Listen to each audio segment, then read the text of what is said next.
clockwork, we are back. Hello, peeps. What did I call you guys? My fan base? Oh, my blind spots. Yes, hope everyone is just having a relatively decent day. You don't have to have a fantastic, wonderful, or they say at Texas Roadhouse, a legendary day. You just need to have, just hopefully you're doing all right. Just staying afloat. But obviously, I hope for the best. But, we all can't have the best. Some can, some can't. But, no, it just sounds like I'm hating. Bullet is now scratching one of his scratchy posts. Yes. And he made an appearance. There you go. For you all who are such a fan of him. And you just listen to the podcast just for him. Yeah, I guess we should just get into it. I'm just trying to figure out, I realize this is just the intro part. Cuckoo. Brain fog, everything kicking in at once. But this is episode 179, if I did not say. And again, let's just jump into this guest. A friend of mine, please enjoy. Thank ye.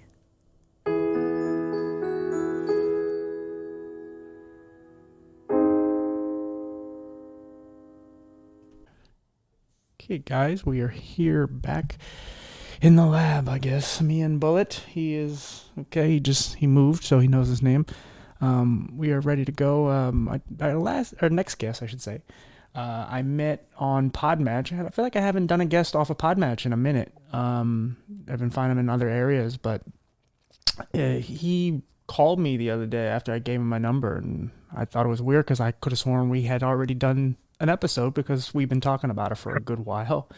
And but he actually has a legit story. He's a really fun guy. I've become very friendly with him, and just enjoy his conversation, and just he's got good. I'm always big on like good energy and vibes of a person, and he's enjoyable to talk to. So and he has a hell of a story to tell. So you want to introduce yourself, buddy, and tell us a little about yourself?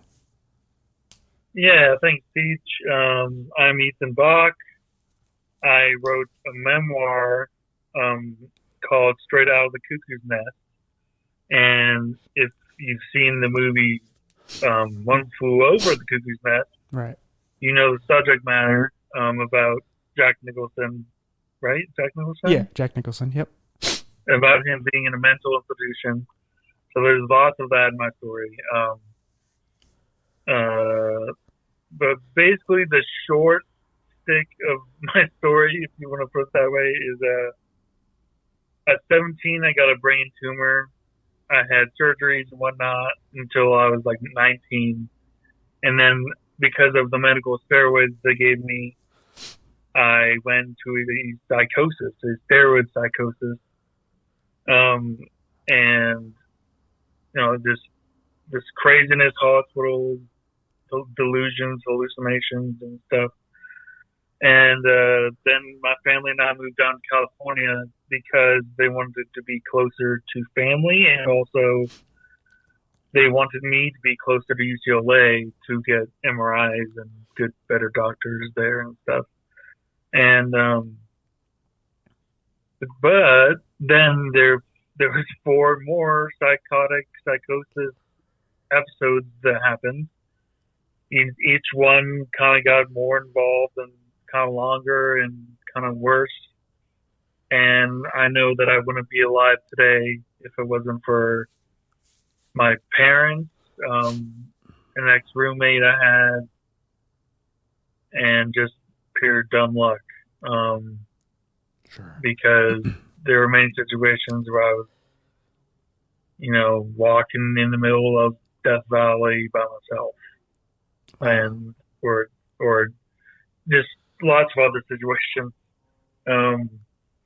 But yeah, overall, my what I like currently, because I've gone sober since then. That was like the last episode I had was middle of 2020, and since then I've gone sober, and I've been sane the whole time since. And so I've been working myself up to writing this book, and now I've started a nonprofit, which literally just went through the bank and stuff. It opened up yesterday, so that's cool. And yeah, I'm really into my work and trying to spread awareness of the things that I've had in my life and reduce stigma, because I think I'm not right guy. And a lot of people think that anybody with psychosis or schizoaffective disorder in their past, must be bonkers or just really off-putting. Yeah. And I don't think I am. So, and yeah, but right now I like movies. I'm really into movies. I was going to film school before my brain tumor, and video games. Like, we've talked about some video games, and Tim introduced me to a friend of his that also likes video games a lot. So we're maybe gonna play soon, which is cool. Yeah, Joe's been mentioned on the podcast because I interviewed his mom and dad. Joe has a brother with autism, and and his mom and dad not only helped take care of him, but they also had a lot to do their hand in what do you call it, Special Olympics. So oh wow! So they've been on the show. That's nice. Yeah. They're good. He has a very good family behind him. Honestly, I've been to their house multiple times and for dinner. And, but one of the things I want to say, so a lot of this, you would say probably just, beginning of your journey where life got a little hard. It started with your tumor, right? Yeah, that's where all this started. And you said it. How did it affect your vision? It didn't affect my vision at first until a number of years later. Let's say like 2015 or something, and it first occurred in 2010. Oh, okay. Which is weird but it was because they installed what they call an Ommaya reservoir into my head, and it's basically a very long, little tiny, teeny needle type thing that goes down into where my brain tumor used to be. Oof. And it drains cyst fluid from a cyst that was there also, but it kind of protrudes from my head like a little mini mushroom. It's underneath my hair, so you can't really see it, but you can feel it. Right.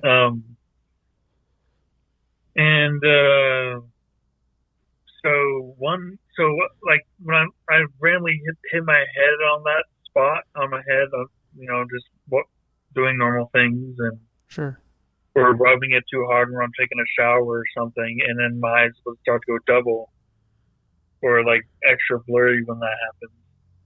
And I've tried to get it figured out in surgeries for years, but just until recently, where I actually did get a surgery for my eyes, they kind of I don't know exactly what they did, or I don't remember, but it was something like they cut away some scar tissue that was caused by my cat laying down into my travel bag again. Okay.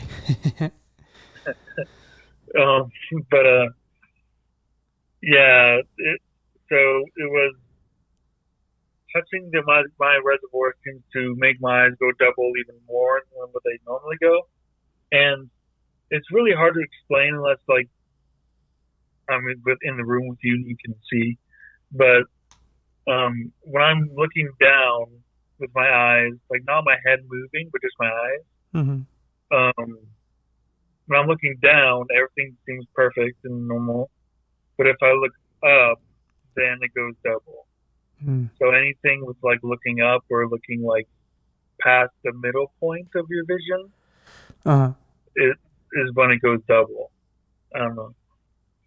I because of my vision, I can kind of grasp what you're saying. I don't know if everyone else can, but yeah. And again, that's the body is such a screwed up place, but how many things can just be off in a different way? There's people, I knew a girl I worked with who had really good vision, but she could only see out of the corner of her eye, but she could see out of that corner, she could almost see perfectly. But the other part of the eye was really bad. Like there's all the, like, again, scar tissue. Like I have a lot of scar tissue damage, and that caused up a lot of problems, and and Yeah. which is weird because one of the things they said that caused it for me was surgeries, but then to correct it, they wanted to do more surgeries. It was like, well, this makes no fucking sense. Um, but yeah, like, yeah, there's so much, and the eyes are so damn sensitive. This, there's, you don't want to screw with it. Like I have a problem where my lashes scratch, they curl under and they scratch, and because I'm trying to get this other procedure that is going to give me more stem cells, because right now I'm lacking in stem cells.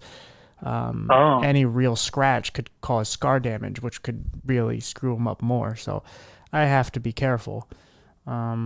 How does the stem cells work and like help and stuff? Because I always thought that used to be like the next big huge thing. The stem cells were gonna cure everything, and then it kind of died out or something. I don't know. They do. Yeah, I know what you mean. You don't hear about it as much. In this case, they're mixing it with like blood of a donor, which somebody who's has to be exactly a match. In this case, it'll be my mother.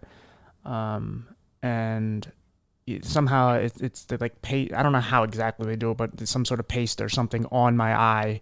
They have to make an incision in hers, and then how they lather up. I don't know how exactly, but then I have to take anti-rejection drugs for like 5 years because my body's just going to reject it because it's foreign cells. Oh. But it could possibly help my vision. We don't know how much, and I don't really want to know, as long as it helps a little bit. But I don't want to know too much because it's like, I think I've told a few people in the past, like if they were to tell me, hey, this could help you 50% and then it only helps 5, like right now I would take 5 in a heartbeat. But if they promised me 50 and it only helped 5, then the 5 would be disappointing. So, Yeah.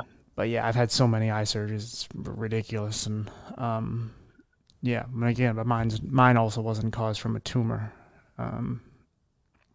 I just Yeah. was. My tumor was it was a low grade. I think it was a grade 1. And some people like that like have no or are in the know about tumors. I tell them that, and so you can kind of see on their face, it's like, oh, that's an easy one. You're fine. But it was in the deepest part of my brain, by my brain stem. Hmm. So no doctors would operate on it or anything. That's why they installed the Omai reservoir thing. Yeah, and you tend to go Uh, years a lot of times before you even hear anyone will even do anything. That was the thing with my right eye. It's like your left eye is too bad to do anything, but your right eye we can do stuff on, but we don't want to touch it because it's all you have left. And you end up waiting and waiting, and like a decade will go by, and then someone will come out of nowhere and go, hey, well, we're on a clock here, but we can do stuff. It's like, oh, well, shit. Like, why did it take this long? yeah, yeah. Doctors and how long it takes them to get back to you really depends on how bad a situation is. Because I remember like all my doctor stuff since my brain tumor. It's always taken like extra long for doctors to get back. I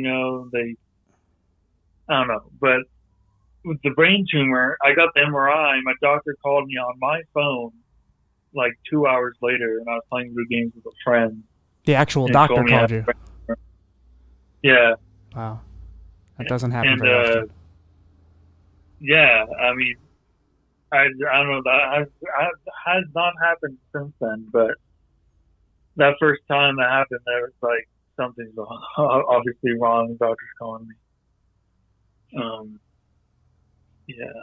Yeah, that's definitely not the normal. I've had that happen before, but it rarely happens when a doctor actually calls, especially that soon too. Um, Yeah. So it kind of freaks you out even more. sure. Yeah, especially when you're young like that too, and you don't really, I do, for me, I believe what happened to me at a good time, because now I'm so aware, and I know, more knowing of certain things now, that like my anxiety would go off the rails. Whereas as a kid, I was a pretty brave kid. I was scared, but I was brave.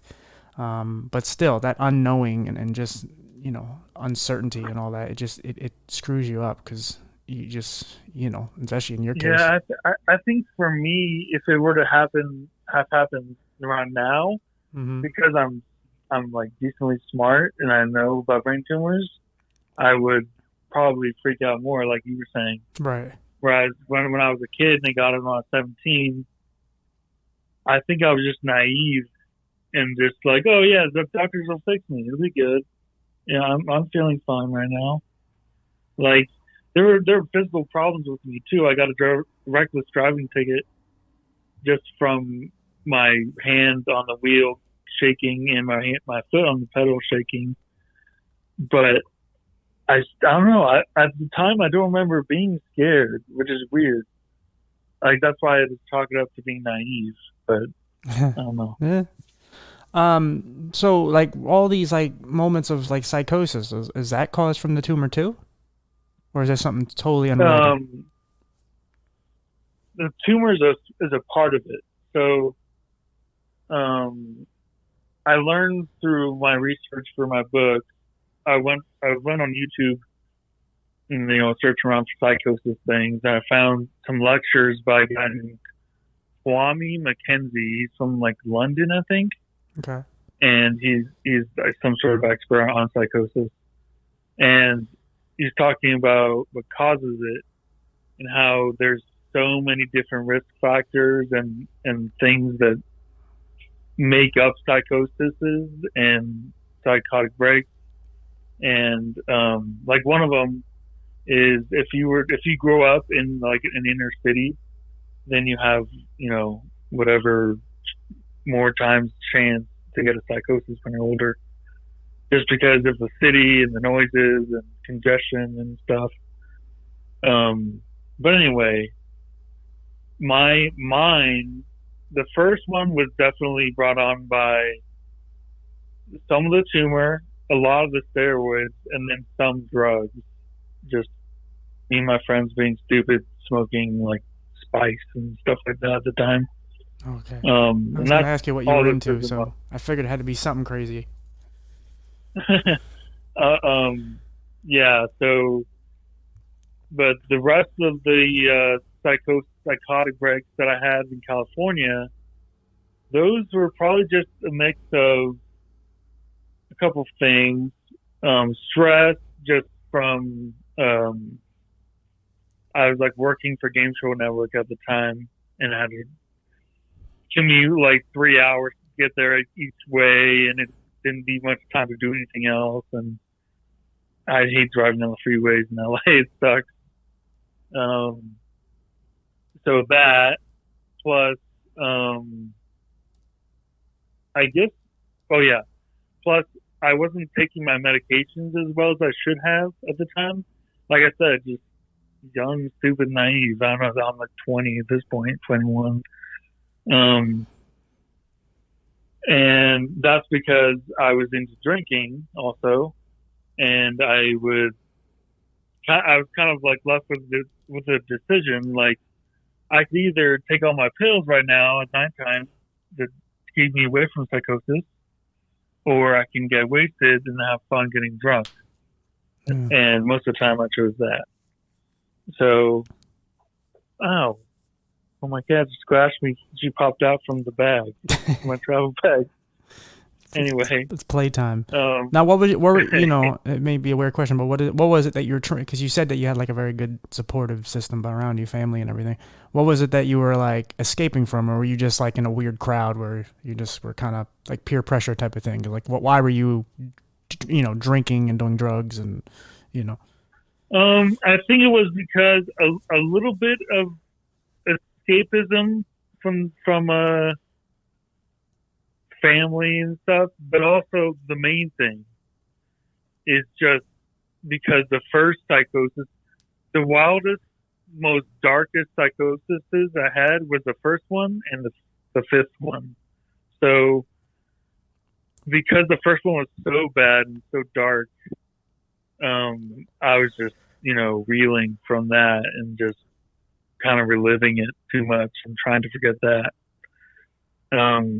I've gone to some therapists that I've never been diagnosed with PTSD, but I've been to some therapists where they had me do PTSD exercises because they thought that I pretty much had it.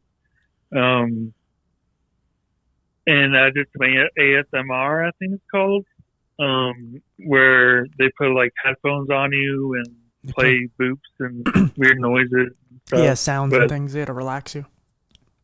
Yeah, they're trying to make the memories more relaxing in your mind. Yeah, I'm sure you know. Yeah. But yeah. It's crazy because, yeah, I mean, like you said earlier, I like to get to the stigmas and the misconceptions of a lot of these things, because you're right. A lot of people who say they have psychosis, spells or whatever you want to call them, like you think that, oh, this person's walking in the street and they're not saying anything, and oh, they're crazy, they do this and they do that. It's the same thing like when people look at homeless people. It's like, well, it's because they were drunks or whatever. And it's like, no, like, it's not always the case. There's things that are, uncontrollable. There's certain things that are unexplainable. You see a homeless veteran person, and then you could think like, well, they saw their friend's head blown off one time. Like, that might make anybody alcoholic, really. Yeah, there's some things that are just unexplainable, and a lot of times we don't even understand certain things that happen to us or how we react to certain things until we open that, like, Pandora's box and go, shit, oh, that was in there? Like, I was talking to that with somebody recently, just how a lot of times we bury so much in our, like, proverbial closet. Like, we just shove everything back there because life continues to go on so much that we don't really tend to address a lot of our issues, because life, it's not like life just stops. You can't just sit there and I mean, sometimes you can, but for the most part, you don't have a lot of time to just sit there and go, oh yeah, I have a disability. Oh yeah, I was raped, or oh yeah, like, a lot of times you can't, unless you just shut down. But if you're still trying to, work in life and just move around, you have to kind of adjust and just keep on the fly, and just, one day you'll get to it. And sometimes you open that closet and a whole fucking heaping load of shit just falls out on you, and you're like, oh my God, like, I need to do some, I gotta do some cleaning here. Over the past, like, 10 to 12 years that I've been going through this stuff, I've tried to go back to college for, like, probably 5 different subjects, 7 different colleges, just to keep myself busy and to get a degree. But then, something else happens and then you have to stop. Yeah. But finally, once I moved here to Bend, Oregon, I went and I got my creative writing degree online. And that's kind of what sparked the let's write a memoir thing, because at first I thought I was going to write just a bunch of short story books. I have a few short stories out there somewhere. But the memoir just made so much more sense. And, I wanted to get my own history out on the page, kind of thing. And then just blossomed into all this other stuff, nonprofit and everything. That's kind of how it works, though, because there's a lot of things that have come down the road for me, podcast related wise, I would have never considered doing, or never would have happened if I didn't do this. And it's kind of, I struggle with the idea of God, and I'm not saying there is no God, because I struggle because I'm such a visual person. That's the irony of me. And there's some things that's just like I need to physically see. But there are moments that are unexplainable, and it does feel like somebody is guiding me in a certain direction. And so I'm always, like, aware of that. And I'm trying to, like, figure like how did I get here? And then I'm like, well, I took this step, but I took that step because I had this feeling, and then I went in that direction and did this and that. And yeah, it's when you go back to look at it, it's pretty interesting. In my day-to-day life and in my book, I do mention God a lot, but when I say I mention God a lot, I mention the name God. Like when I say, like, oh God, someone just did this, or like, yeah, the holy God, I don't know. But yeah, I don't necessarily believe in the existence of God and that kind of stuff. But I love positivity and the like togetherness and the brotherhood kindness of the positive aspects of religion. Yeah, when it's done right. Yeah. Yeah, like when you go into a drug rehab place or like alcoholics rehab, they always not I don't know if they always do this, but they did when I went. I went to one in San Diego once, and they split us up into two big groups. It was like this: these people are going to go to this fun class and just learn about how to get off the abstinent, through normal means. And this group's going to go off and learn about how to be abstinent from the Bible stuff. And I could not decide. I went back and forth between the rooms like 3 times because, like, I would honestly like the Bible room better until they start talking like, God's doing everything for us, and it takes away from your own hard work and what you've done to be sober or like to get sane and stuff. Yeah. By just like writing off and saying like, oh, like God did this for me. No, I kind of put in hard work to do this. Yeah. And so I'd go back over to the other group. But yeah, that's some of what I think about religion and that stuff, because I realized that in my book I do kind of quite say God or Jesus Christ kind of stuff like a lot. Sure. But it's not necessarily like I'm going to church and reading the Bible and like all that kind of stuff. But whatever helps you, and like to me, I believe there's something out there. I just don't know what, but it's just hard to explain.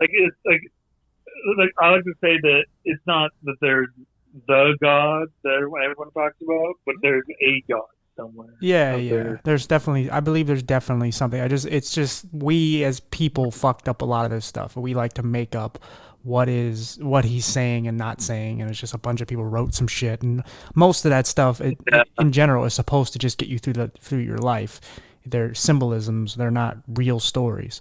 But people take it legitimately and they mess it up, and then there's certain sayings and certain things, that are said in there poetically, and everybody interprets it in different ways, and it's just like, hey man, like, will you stop? Like, just come on. Like, and that's why we find ways to take away the beauty in life, because there is so many beautiful things. And I've said this so many times, as a person who can't see all that well, the things, I mean, that's one of the things I've been able to tap into. Is one of my superpowers is I see a lot of things. It's just I don't see the things physically as well as you see it, but I see so many things that are just so obvious to me, but aren't obvious to the average person because people are so biased. It's different thing. Yeah. Like I don't like when the elections come up, I just roll my eyes and go like, what's the point? Like, why would I vote for either one of these? And then, but then it's like, well, you can't have a saying. You can't have a say in this because, and it's like, no, man, I always go with the George Carlin theory. It's just like, hey, man, like you voted this in, this is your problem. And right. I'm not biased towards, like, if there's someone I really legitimately think is going to win and I like, I'll vote for them. But I'm just not voting for two crazy people who don't give a shit about anybody other than just to get to the top of the hill. Food chain. Yeah, I don't give a shit about these people because they don't care about us. And I'm just using that as an example. But anything, that's just like I'm not biased towards the Android Apple conversation. I like that you're kind of like anti that stuff, because in my book there's a chapter or two about, I think maybe 2016 election between Hillary and Mr. Trump guy. Yeah. And that kind of caused me to go into a psychosis, actually. Oh, no. Because it just caused so much fighting between not family, but friends more so. And also, I took it to, I mean, once I was in the psychosis, it was like, I could be Trump's fake son, or there's some other dark conspiracy I'm trying to figure out, and I thought I was in the middle of, a conspiracy movie kind of thing at that point. Oh wow. Um, it's just crazy. So now I really try and not pay attention to politics that much. Yeah, I mean, especially. like it squeezes through on some things, but that's okay. Yeah, yeah. But I mean, like I don't seek out the news and stuff all the time. So Yeah. I only Um. just learned about the Maui fires like a few days ago. Okay. Yeah. Um, I'm trying to stay away yeah, from it because it's really bugging me. But like the more of these fires and shit, like I just it makes me detest people more. I know I shouldn't say that because I interview people for a living and stuff, but I like it just makes me because it's like the same thing that happened in Australia. We lost 1 billion animals, yeah, and the California I think is still on fire. Canada is still on fire, I believe. Like we're just burning, and then you got certain parts of the country that just are getting floods. Like, like why? Like it's just we're continuing yeah. to go. Here in Bend, Oregon, there aren't any fires like in this city, but there's fires nearby. So last like week or two, it's been some of the worst air quality in the world, actually, Yeah, um, so just sad. from smoke. So the beautiful views are not beautiful views anymore. No, just we're burning down just so much nature and animals and just houses and just so much is getting destroyed because we can't help ourselves. And Yeah, it's really unfortunate. And like I said, that's another thing. Like I can see, like you just see the evil and the kindness in certain things, and that's why I don't rush to judgment on people. But also like I can pick up on vibes on people. I'm just like okay, like I don't like what this person's putting off, and but like, yeah, I could imagine things could be crazy for you. What I was actually going to ask you is because you play, I know some of the subject matters of the video games you play, they don't cause any kind of psychosis because there's some crazy shit that goes on in those games. um, yeah. I'm not sure which ones exactly you're talking about, but I've definitely played some games where the one that comes to mind is Evil Within. If you know that game, your friend probably does. I think I've heard of it. But I don't know much about it. it's called The Evil Within. There's two of them, and there are many scenes where you're like in a mental institution and being held down by someone or something. And when I'm totally outside of a psychosis and like far away from it because it's been 3 years since my last one. Um, I seem to be fine with that kind of stuff, but there was a time, in between my psychoses, psychosis 2 and 3 or 3 and 4, where that stuff really did bother me. And I don't know. I think the biggest difference between then and now is just that I'm sober off weed. Um, and I know weed isn't horrible for everyone. There's actually a few different genes I found with my research, and if you have the genes, then you have a much higher likelihood of getting psychosis. But if you don't have the genes, then you're probably fine smoking weed.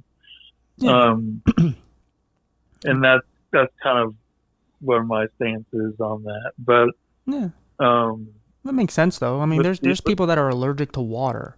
So like you can imagine there has to be God, something where people can't take like weed isn't for everybody. Just like we talk about church. Church isn't for everybody. Like weed it helps a lot of people relax. It helps a lot of people with chronic pain, and then there's some people that like just it's just not for them. Whether it affects them negatively or they just don't like the residual effects of it. kind of like mushrooms. I've never tried mushrooms. Well, I did one tiny little bit one time, but I don't really think it affected me at all because it was such a small amount Yeah. a long time ago. But a lot of people talk of mushrooms as being like some magical experience that changed their life and is so amazing. But at the same time, for me, mushrooms can really fuck you up if you've had a psychosis or schizoaffective disorder. So I'm staying far away from it. Sure. And I kind of wish that was different. I want to, I want to have a happy trip out for once. But I know that my mind could probably turn against me if I'm tripping. So Yeah. Now, can you when you're in one of these like psychosis spells or what, how, I don't know the exact term, but um like do you know what's going on? And then second part to that, like what actually is happening to you during these moments? When you say know what's going on, you just mean like Like, are you aware? is my stream of conscious Yeah. kind of thing. Um, I mean, yeah, I remember. That's why I wrote the memoir, and I think the memoir is so good and well written is because I could remember what I was thinking at those times and what I did and why I made certain decisions. But I know that they're dumb decisions now. What's the second part of that question? Like what actually happens to you in these moments? Like, because I know you said you were just like walking on death row. Like, because does it just feel like a dream that you're in? Um, I mean, looking back now, it feels like it was, yeah, some sort of dream that I just remember really well. But at the time, I'm pretty sure that it felt normal, except for the fact that I thought everyone was out to get me, either filming me through the Truman Show delusion and being an actor and trying to make me do certain things, or that my ex-girlfriend was kidnapped and I had to go save her somewhere. And it's. I think that many people, if they thought that those things were happening, like I did, like I believed that the delusions were happening with every fiber of my being at the time. Mm-hmm. And if you did too, you'd probably be like, "Holy crap! I need to go save my girlfriend because she just got kidnapped by a drug dealer or something." Yeah. Or call the police. I think that a lot of people would do some of the same things that I did, if they thought that those things were happening.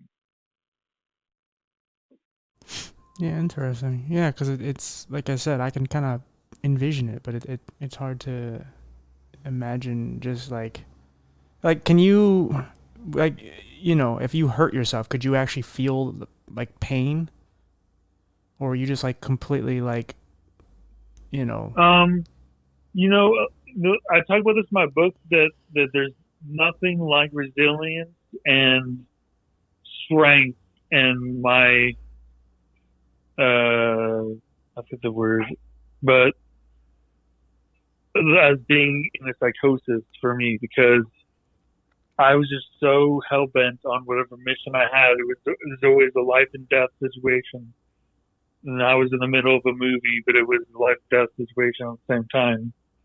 And um, so I guess I didn't feel pain most of the time, but I do remember specifically climbing a fence, falling off it, and twisting my ankle, and that was like a big deal for like a week or two because I was in like a wheelchair, and that hurt like shit. So yeah, I um, meant like during, like, how long do these psychosis usually last?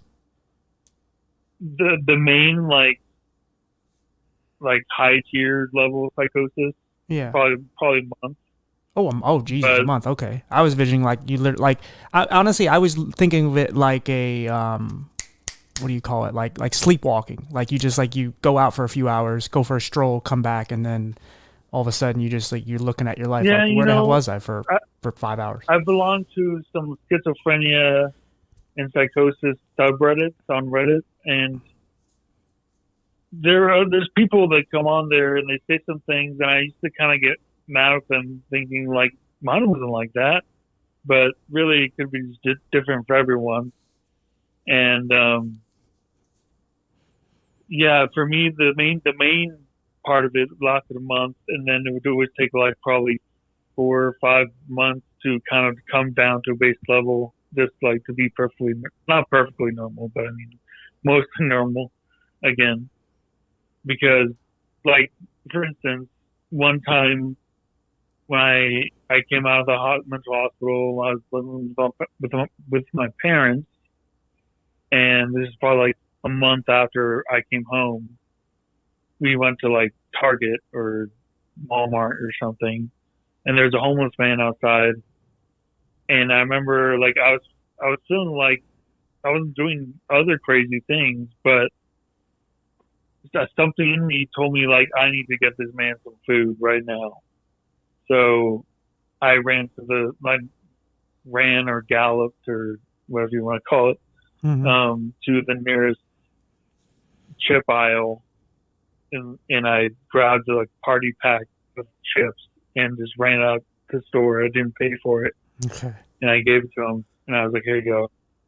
And then I went back inside, and no one stopped me or anything. So yeah, there's definitely a time of coming down from it, but still kind of like, yeah, you probably wouldn't do that if you were normal.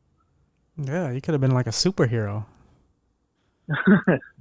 Interesting. I mean, like I said, I'm so fascinated because this is like so foreign to me. Like I've heard of certain parts of it. I've never really known anyone that really went through it as bad as you did. And like I said, I was attributing it to like a sleepwalk where it's just a couple hours. But you said like a month. That's crazy. Well, the thing is, like a lot of people I think have gone through psychosis. Whether I think the main cause of their psychosis for most people is probably drugs or alcohol, because you can get psychosis from alcohol. It's called delirium tremens. That's from the book of AA, Alcoholics Anonymous. But I forgot where I was going. I started rambling too much. We're just talking about how long a psychosis lasts, and I don't know. Yeah, I don't know where you were gonna go. But it's all right. No, but like I said, I just find it so fascinating. That's why I like doing these, because it's like I always said, like I wanted to create a safe space for people to just be able to like be themselves, because there's a lot of people could hear this in certain contexts and whatever, and just like, what the fuck is he talking about? Like I don't understand. Like, okay, so he's just randomly running into stores and grabbing chips and feeding the homeless. Like it's because then I'm sure some people could and probably have in your past have just been like, oh, he knew what he was doing, or again, like I said, it's a very, I don't know. I mean, like, so when people when they actually find out that you're having one of these, do they end up sending you to a mental hospital like immediately? My parents, the first few times they didn't at first, because they didn't really know what was going on. But then as it went on through different psychoses, they kind of got used to knowing how to, try to not have me escape into the middle of the street, like butt naked or anything like that. Yeah. So, what was the question again? Just like about like, your family, like would they put you in a mental institute once they knew you were having a psychosis? So yeah, they tried a few of the last psychoses, but the police would tell them, well, he's not being a danger to himself or anyone else. Even though I'm doing crazy shit, I never like physically hurt people or like shot up a school or anything like that. So, right. Because everything for me was just intensely fearful of everything. On the opposite of that. But I did end up agreeing to go. I don't even know how I was convinced to agree to go into more institutions, because honestly I hated them at the time. But now I realize they're good places. They just have a hard time trying to take care of their patients, and also they don't get much funding. Sure. But yeah, my parents called over to the house, like some sort of team of a few guys that were intake people for a nearby hospital, and they asked me questions, and then they finally were like, "Do you agree to go in?" And I think I was a little kind of iffy at first, but then my parents were like, "We can't take care of you anymore. with all this crazy shit going on, like, you can end up dead and all that stuff. Yeah. So I think that's why I agreed to go in last few times. Is that like a real worry for you that you will do, maybe not necessarily shoot up a school, but do something that's so heinous that like you're gonna come out of it and just have like absolute regret? Um, I don't want to give away this part of my book Okay. because it's like a main crescendo Fair enough. of last psychosis. Um, but there is a situation that almost it could have and easily ended up different, and I could be in jail right now. I'll Okay. say that. Gotcha. Um, what And when? but it didn't. Nobody got hurt or anything. All right, that's good. When was your last one? My last one was in, like I said, I think it was the summer of 2020. Okay. And then after I came out of that one, and I kind of was feeling better, then my parents retired. They retired early, I think, because of me, and also just because they didn't like the commute to LA either. Um, but then we moved up to Bend, Oregon, because my brother already lived here, and Sure. yeah. What do you know like the longest you've ever gone without having one? Since I first got one, I think it is now. Now, okay. That's what I was wondering. I was wondering if like maybe you're heading in a better direction. Oh yeah, definitely. And I can't stress enough how much, because by the time I got sober from weed, I'd already been sober off alcohol for months at a time here or there, and it honestly, being sober off the alcohol helps in a lot of ways, but it was the weed that it just totally clears my mind. I can see goals that I set. I can move towards them. I don't know, think clearly, not have brain fog, and I think that really changed my life more so than the alcohol, being sober off alcohol. Awesome. Yeah, that's great. So two more questions and then we can just promote everything and then get the hell out of here. Uh, Huh? yeah. So, has there ever like been diagnosed or anything that's come out that you like? Is there something that's similar about every one of these psychosis, like something that could have caused it within you?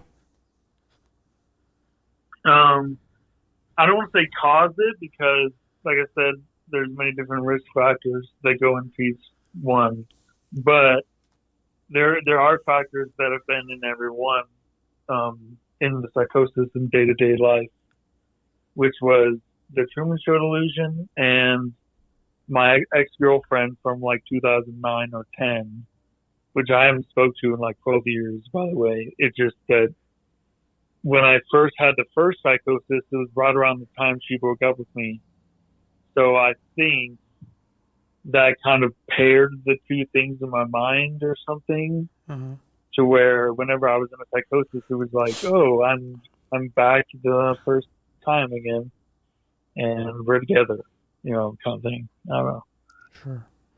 And then my last question before we kind of get to what you're doing today and all your memoir and all that.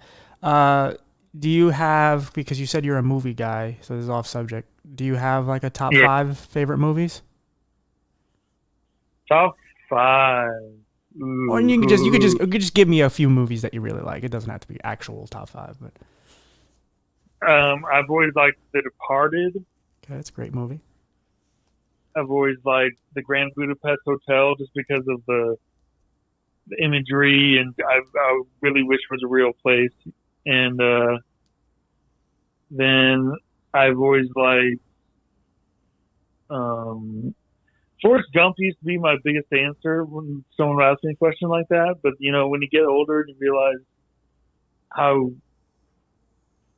like, I don't know, like there's positive parts of that movie. Don't get me wrong, but you realize how bad Jenny's life was and how she kind of used it for the whole time.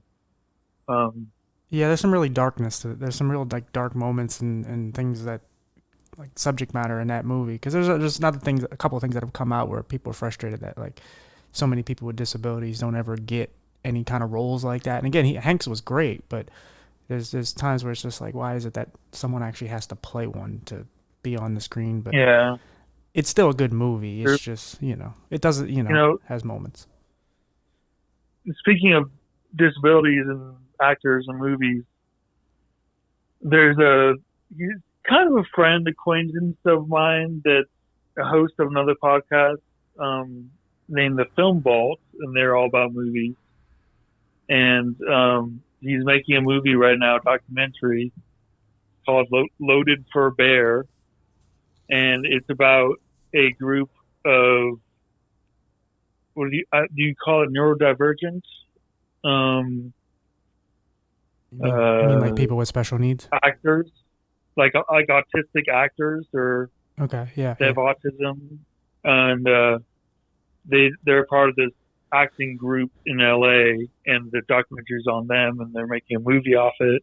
Okay. They're making a movie off the documentary or something, and yeah, they're just great people, and I'm hoping that documentary works out, because yeah, it's more representation for people with disabilities, and just some different walks of life that maybe are misunderstood.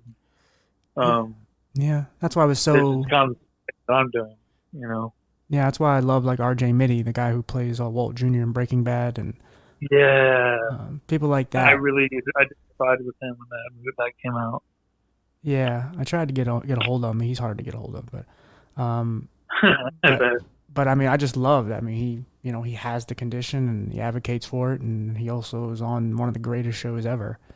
I just, that's the type of stuff we want to see. And again, like sometimes it happens, whatever, we can't always find somebody to play these roles, but there are enough of us out here that will do it. And again, it's not, we can't just beat up Tom Hanks, because he is an amazing actor. It's just, yeah, it's frustrating when you can't find someone with, with that condition to actually even play the role. Actually, one of my favorite little gem movies is that no one else talks about, and also I think at the time it got bad reviews, but I don't really know why I enjoyed it. Was The Terminal with Tom Hanks.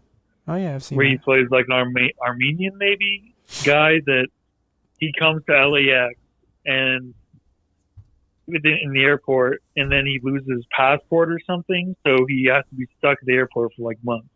Okay. And he can't even speak English. Yeah. So it's kind of funny. I like what you were saying about one of those movies earlier, is that like places where you can just escape in those worlds. That's why I've always been like a big Tarantino guy, or like I love the movie like From Dusk Till Dawn, because it's just such a weird ass movie. Yeah.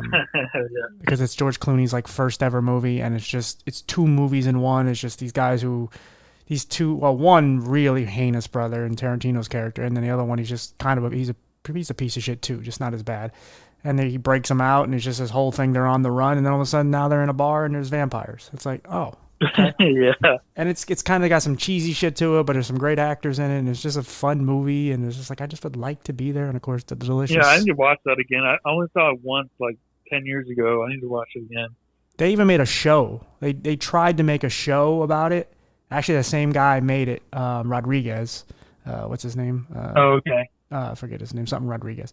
He made the show, but like they overdid it, because like the Tarantino character, there's a scene where he like is talking to the girl, I forget the girl who plays her, and she's just like saying sexual things to him, but like he's actually kind of having his own psychosis moments, and because he hears things and he doesn't really like he hears things that aren't actually happening, and then.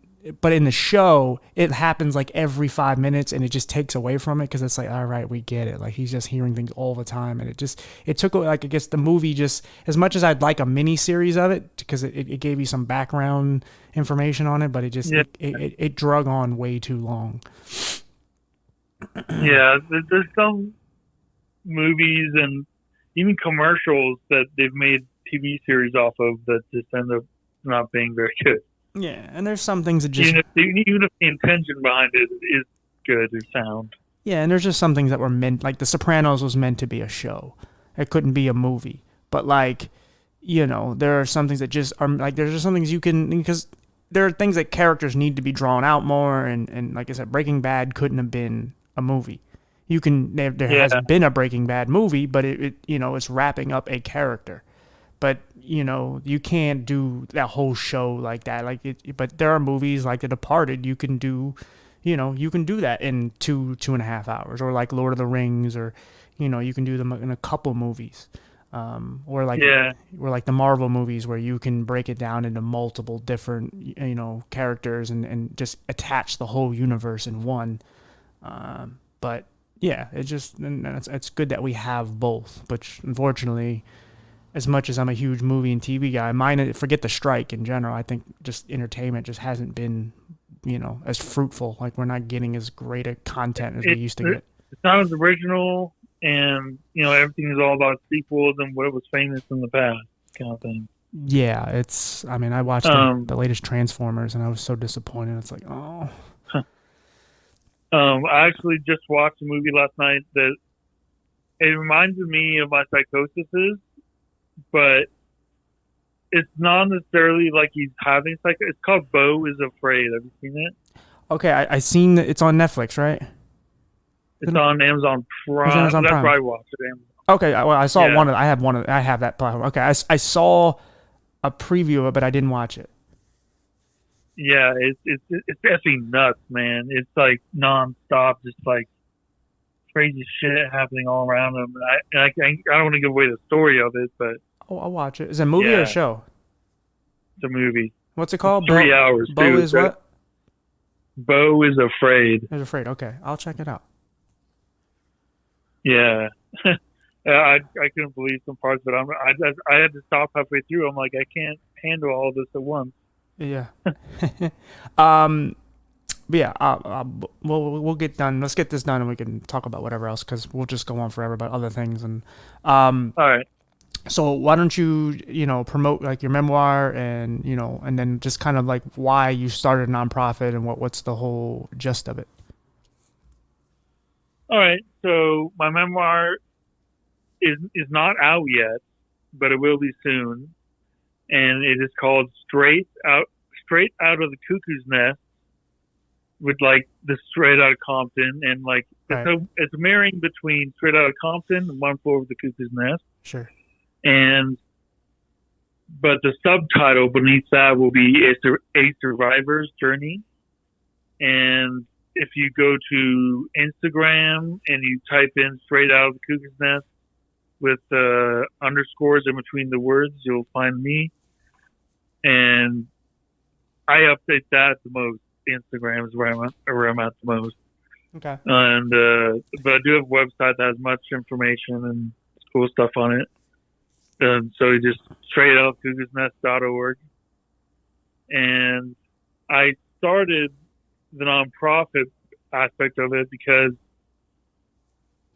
I've wanted to create so many documentaries and other books and stories based around the ailments I've had and the things in my story, but I didn't quite know how to go about trying to get them all together into a cohesive, product, or get them funded. Really, is what it boils down to.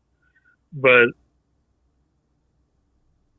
with the nonprofit, then I can try to get donations and things like that.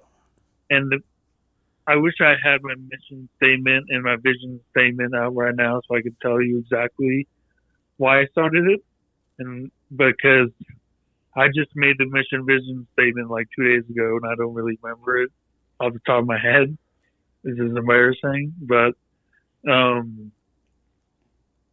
started it because I want to reduce stigma surrounding people like me that have been through addiction or serious mental health issues, raise awareness around those issues, and also educate people, because my dear parents that have had to try and help their son survive into his 30s,